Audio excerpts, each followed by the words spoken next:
Good morning, class. Welcome to Behavioral Neuroscience, Fall 2023. I'm going to be a professor, Dr. Eric Olson.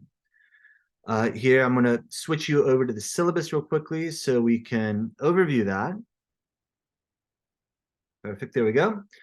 So this is an asynchronous online class, meaning that we will never, by definition, have to be in the same place or room or even online at the same time. This class is designed to provide you a deeper understanding of brain structure and function.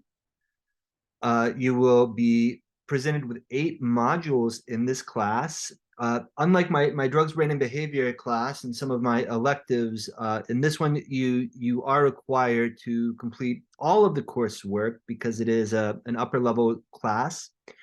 However, there is still considerable flexibility. You have about 2 weeks to complete everything in a module, and know that I view my deadlines as being there, existing to keep you on track to finish a class on time rather than punish you. So if there is a competing life situation, please let me know, and we can try to find an equity-minded solution. In this class, I would like you to develop a critical analysis skills by critiquing leading edge and sometimes controversial presentations by influential figures in the field.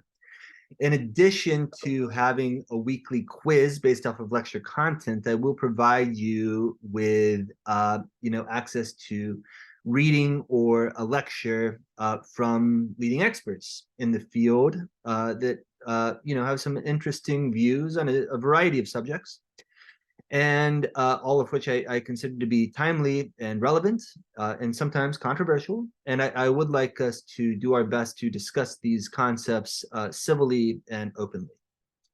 I'd like you to develop a knowledge base that allows you to describe how the nervous system functions and underlies behaviors observed in everyday life. I would like you to develop a knowledge base that allows you to describe how alterations in the nervous system underlie behavioral abnormalities observed in distinct psychopathologies. And finally, I would like you to exhibit critical thinking skills and the ability to apply research methods in psychology by developing a research essay.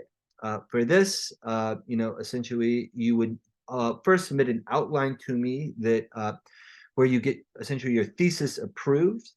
And then you'll have to submit an annotated bibliography. And then finally, the essay at the end of the term on any topic of your interest or your choice related to behavioral neuroscience. As long as your thesis is approved by me, your essay can be submitted for full credit and replace a traditional final exam. I am very open to meet in a variety of formats. I monitor the virtual office 24/7 with real-time updates or notifications. I am happy to set up Zoom meetings with individuals or small groups. I prefer not trying to get everybody in the class in one Zoom meeting at the same time, because I think that violates what an asynchronous class should be. And it's probably going to be unfair to somebody. So I try not to do that. I also am very responsive to email. If it's been more than 48 hours, I have messed up. I've let your email drop through the cracks, and that is unacceptable. You should email me back if you have not heard from me at 48 hours and give me a good kick in the butt to respond to your original email. That is unacceptable if 48 hours has gone by without that. In this class, I am still requiring a textbook. I have an older edition here. I am not very rigid about the particular edition that you use. If you want to get a newer edition or an older edition or even an alternative textbook, I'm fine with that. Know that I quiz you on material from the PowerPoint lectures. I view the book, and I've already attached the first couple of chapters or a chapter, to the Canvas shell. But I view this book as being a supplement to my lecture to help you understand what I'm saying. If you can get by from my lectures alone, you might be fine not even reading the textbook. I will never quiz you on material from the textbook that I do not cover in lecture. This is a supplement. rather than something that I am basing content off of. Active participation is required in this class. While the quizzes and all that is important, I view that as really the lowest form of learning that you will do in this class. And I try to center the learning experience around you as a learner rather than me as a teacher. To do this, I will require active participation in several discussions that I think brings out higher forms of thinking and learning than what you get out of the quizzes. And again, do know that I, am very flexible when it comes to deadlines. I see these as being there to keep you on track. Do try to stay on a schedule. It will help you. But if things fall off at some point for some reason, let me know, and we'll try to work out a solution there. Again, one quiz will occur at the end of every module. You have to complete all of them in this class. You have one 30-minute attempt at each quiz. Let the learning objectives guide your studying. My main advice there would be to try to teach the learning objectives out loud as your study approach. And again, questions are not from the book exclusively. They are from the lecture material, which the book exists to help you understand if necessary. And the lone exception there, though, is that in addition to producing a paragraph of your thoughts on the critical analysis content for that particular module, you also have to create a multiple choice question, just one, on the content. I find that, especially with test banks and everything else out there, I find that requiring you to create a question actually creates greater thoughts and consolidation of information than answering them. So your assignment there is to create one multiple choice question on the critical analysis content, and I will include 1 to 2 of those on the quiz as well. The critical analysis component of this class is, important. This is, I do think, brings out higher levels of learning and thinking. Here is a list of the some of the topics that we're going to consider. A few of these are going to be in the form of TED Talks. Some of them are lectures at conferences, sometimes like a board or a discussion group at a conference in the case of the music. And some just lectures from professors from around the world, like Robert Sapolsky from Stanford, for example. Some of these do bring up all sorts of different subject matter that I expect you to discuss in a civil and open manner. To earn full credit for your participation, I expect you to comment on at least 3 of your peers' thought paragraphs. And please start your feedback within 3 days of making your own post, so they can, have some time to consider that feedback. If you wait too long, they probably won't even go back to see what you say. And do know that if you do not respond to your peers in a timely fashion, I will deduct points from your thought discussion grade. I take the, I really do believe that the participation in these discussions and what you learn from your peers can exceed what you learn in lecture. In addition, you will prepare an essay for this class. You will submit an outline regarding this essay for instructor or my feedback slightly before midterm. I have a template for this in the end of this lecture, or the end of the syllabus. You may pick any topic that you choose. As long as it's related to behavioral neuroscience. I encourage you to bring in information from external courses, alternative perspectives. You are more than welcome to contradict my lecture material in these. I'm most definitely not looking for you to tell me what I'm telling you for these essays. I want to hear what you are learning on your own and from other classes. That is what I am looking for here. And this will be more of a traditional academic style essay. In addition to an outline, I would like you to prepare an annotated bibliography. I've attached a sample of what I'm looking for to that at the end of the syllabus. So here, basically, I just want 4 or 5 bullet points with what your references might be, with just a couple bullet points of incomplete sentences after each, giving me the take-home information from that resource, which I think will set you up for success. I think of the in sort of a scaffolding-like approach here. If you develop a good thesis statement and you have good references and a good sort of order of a logical flow, you essentially have your foundation of your house built. So everything after that, it's relatively simple. It's the drywall, if you like the analogy, or my point is that I believe that developing a strong thesis and logical flow that you can defend with peer-reviewed references is the hard part. If you get through that, I think you'll find that the prose can somewhat take care of itself. That being said, don't use ChatGPT. I will be monitoring that, and I'll touch on that briefly again in a minute. So the essay, again, can be based on any thesis topic, but you should receive feedback on that on your outline before you start on your essay. Here are the instructions of what I want for the essay. I'm not a huge stickler for APA guidelines. In fact, I personally prefer Vancouver reference formatting, but it doesn't matter to me whether you use Vancouver, APA, or MLA, for all I care, as long as you're consistent and there are, consistent in-text citations that I can then look up using the full reference from your reference list at the end of the essay.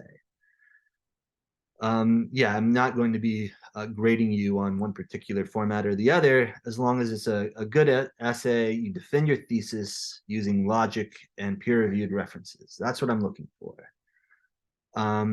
Yeah. Here is how your grade will be determined. About 40% of your grade is based off of the quizzes. So, content does still matter in this class. You do need to learn that. But we do certainly have the majority of your points coming from what I consider to be higher levels forms of learning, like the critical thought discussions that you'll be participating in, the multiple choice questions that you'll be developing, and then your essay.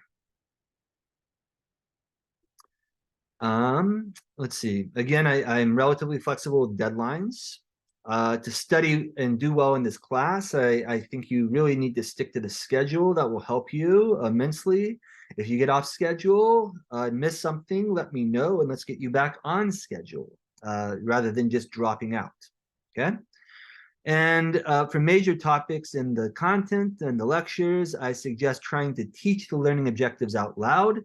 If you do this, your brain processes the information much more effectively and you retain it much more efficiently.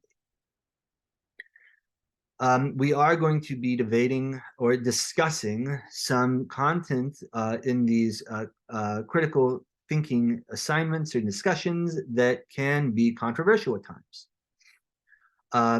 So I want you to approach these discussions openly and civilly. I would like you to challenge ideas you disagree with through reasoned debate rather than avoidance or suppression. Challenge the idea, don't attack the person. Let's not give ad hominem attacks. Let's instead say, in another class that I teach, for example, I bring up animal research, and I am an animal researcher, and I do somewhat set myself up for attack a little bit there in those discussions. I'll just point out that Paul, I'm fine with that, and have been attacked many times over, being an animal researcher. I, would appreciate that we talk about the ethics of animal research, like what we would do next, for example. So, similar topics that are associated with identities even will be brought up in these discussions. And, it is very important that we not attack each other or our beliefs. I mean, instead we challenge the belief or the idea, not go after the person. I would like us to be willing to lean into difficult conversations and be willing to consider diverse perspectives, acknowledge that we come from different backgrounds and bring different unique perspectives. It's really one of the best things about CU Denver is that, the student body tends to be a wide range of ages rather than just 18, 19, 20-year-olds. And oftentimes have had careers, military experience, all sorts of things. So, take advantage of that. Don't run away from people that don't fit in your little narrow worldview. Also, please do not make assumptions out of other people's identities based off of their comments. This is not something we want to go after, is trying to go after people's identities and trying to single them out for these things. Acknowledge where you agree with your critics and what you learn from them when you disagree. As a general content warning, I tend not to give trigger warnings out routinely, but I do need you to know that in this class, we will be discussing mental health issues, psychiatric disorders, mental hospitals, prisons, race, socioeconomic status, sex, gender, death, suicide, war, and sexual assault. I believe all of these things come up, and all of them, and probably more that aren't even on this list, affect your peers and will affect your future colleagues. The decision to include this content is not taken lightly. I consider it important to, fully delve into neuroscience and all aspects of it, including even considerations of gender. These are not, or gender identity. These are not things that I think we should necessarily be afraid to speak about. These are things that I think are very important to discuss in this type of class. But do know that, certainly not only gender, but many of these variables or these sensitive issues affect your classmates. I guarantee you there's a veteran in here. I guarantee you, there are multiple racial identities in this classroom. And that, again, is a huge positive. We want to learn from each other's experiences and perspectives, not sort of go after them or try to single out individuals at all. However, and also I want to point out that this is very important. It's a resume competency in my mind. And it's very important that you learn to discuss sensitive topics like this with civility. These things not only affect your classmates here, they will affect your future colleagues. Your career could depend on your ability to discuss sensitive topics in the future. So excellent time to practice that, but do so civilly. And if you feel that at any time you are experiencing trauma from one of these discussions, from something that somebody is saying, please let me know. And what I will do at the very least is to find an alternative way for you to earn credit. If you cannot,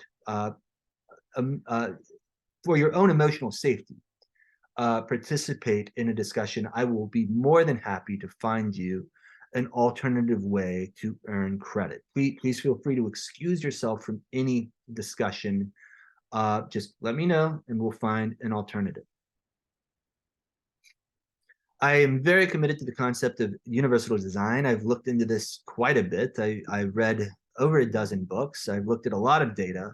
And I think I have developed tools and approaches to make my class flexible and accessible so anybody can learn neuroscience around their competing life issues.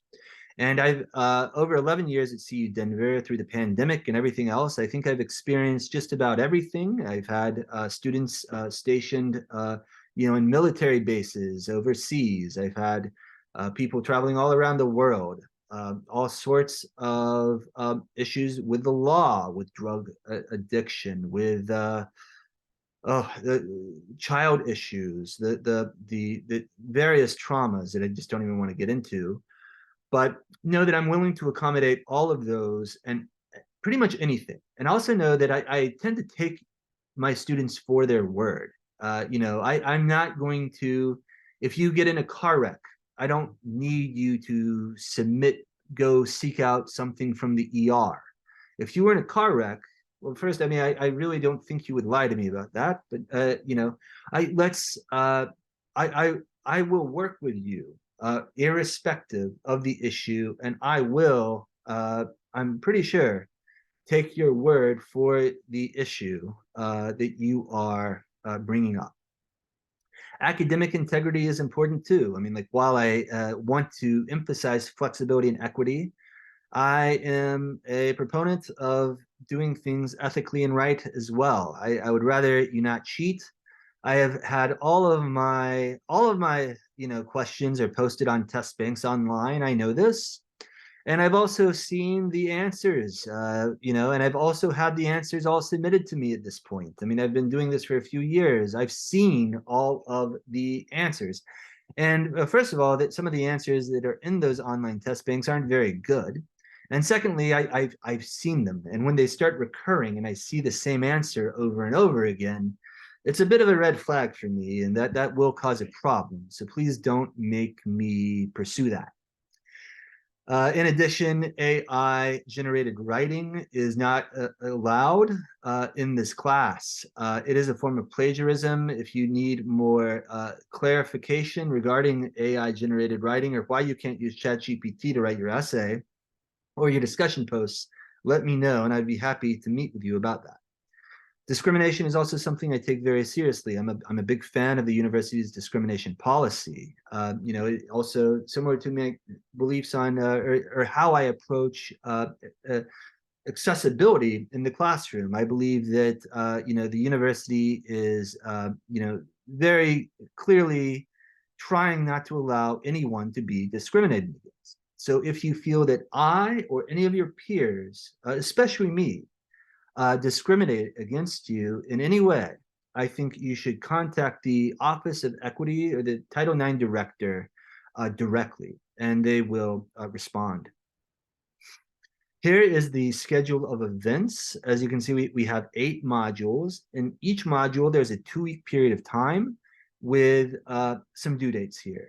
The discussion posts, I guess, are always due a little before the quiz, so you might want to start on that. I mean, if you want to work on both concurrently at the same time, that's perfectly fine as well. Just know that I would like you to make that discussion post early enough that your peers have a chance to read it and respond to it. Same with the multiple choice question also needs to be submitted in advance so I can look through them and pick 1 or 2 to add to my quiz. Here in the 3rd module, you need to submit your outline. For the 5th module, your annotated bibliography is due, and then your final essay is due at the end of finals week. I'll basically accept that up till the end of the finals. Here's a template for your outline. I am primarily going to be grading this based off of your thesis statement. Is your thesis statement something that you could defend using peer-reviewed sources? One trick that I like to think of that at least will help you give the thesis that I'm looking for is that I tend to view a thesis as an answer to a research question. So, I don't like the research question could be, is dopamine only a reward molecule? And my thesis statement could be that dopamine is certainly not just a reward molecule. It has clear roles in fear and avoidance behaviors as well. Maybe something a little more succinct, catchy than that. But my point is that the thesis should be more of an answer to a research question rather than an open-ended question. Oftentimes you can start with that open-ended question, but then as you start going through your research and building how you are going to defend your thesis statement, you will find that your thesis statement takes some shape. So in forming your outline, I suggest you start exploring the literature a little bit and forming what you think might go into your body. And then a few weeks later, I would expect an annotated bibliography to form, which should be sort of a logical progression related to the body of your outline. it can change also. Your thesis statement and the body can change. That often happens as you go through and do more research. Maybe you find that you want to argue something a little differently based off of your own work or your own reading. So that's completely acceptable. If you change your thesis too much, you might want to email me just to double check. But if you're improving it, I'm probably going to be okay with it. And right, so all I want here is a reference, like you would include in your reference section of your essay in like APA format, Vancouver format, whatever you like, as long as it's consistent and descriptive enough for me to look up the research article. And then, 2 to 4 bullet points summarizing the basis of that article to you. This will also help you recall what was in the article later when you go to write your actual essay. And that is it. So feel free to email me with any questions, also respond to the virtual office. And yeah, let me know if there are any issues whatsoever. I am looking forward to this class and hope that we have a wonderful semester.